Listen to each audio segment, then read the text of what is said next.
Assalamualaikum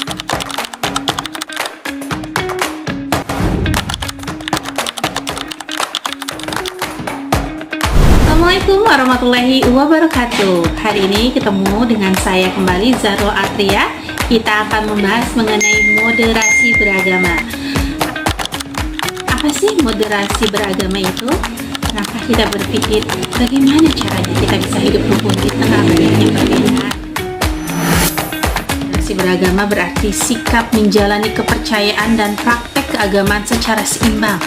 Nah, dalam konteks Islam, moderasi berarti mengedepankan toleransi, keterbukaan, dan penghormatan terhadap keberagamaan agama dan filsafat hidup orang lain. Moderat dalam Islam, pendekatan moderat memungkinkan umat beragama hidup berdampingan secara damai dan juga harmonis. Ini adalah jalan tengah yang menghindari ekstremisme dan berpegang pada nilai-nilai universal kebaikan dan keadilan. Pertanyaan selanjutnya, mengapa moderasi beragama itu menjadi penting? Karena dengan berpegang pada moderasi beragama, kita bisa menghindari konflik, mempererat ukhuwah, dan menciptakan masyarakat yang harmonis dan damai. Ini adalah fondasi yang paling penting untuk stabilitas sosial dan kemajuan bersama. Kemudian, pertanyaan selanjutnya adalah bagaimana agama Islam, terutama Al-Quran, memandang karakter mengenai moderasi beragama. Ternyata Al-Quran secara jelas menggambarkan karakter-karakter moderasi yang harus dipegang teguh oleh umat Islam. Ini adalah panduan ilahi untuk hidup seimbang, adil, harmonis, dan damai. Yang pertama adalah keseimbangan dan jalan tengah.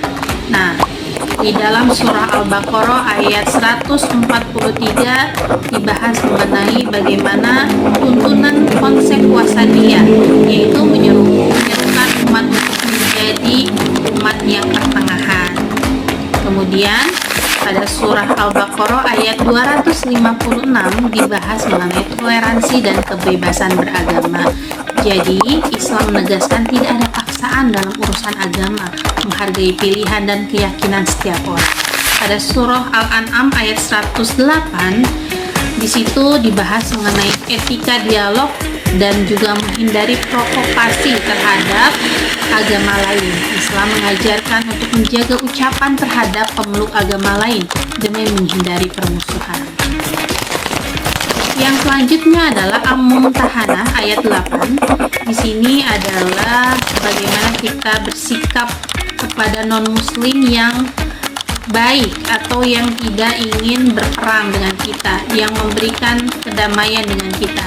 Nah, umat Islam diperintahkan untuk berbuat baik dan adil juga kepada mereka yang tidak memerangi atau memusuhi. Selanjutnya adalah pada surah An-Nahl ayat 90. Di sini juga kita disarankan untuk bersifat adil dan ihsan. Islam mewajibkan keadilan dan menganjurkan ihsan dalam relasi sosial serta menolak segala bentuk kejujuran. Jadi itu adalah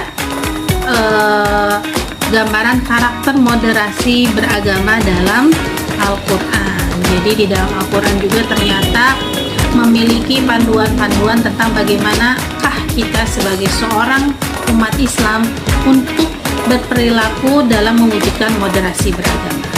Terima kasih untuk perhatiannya.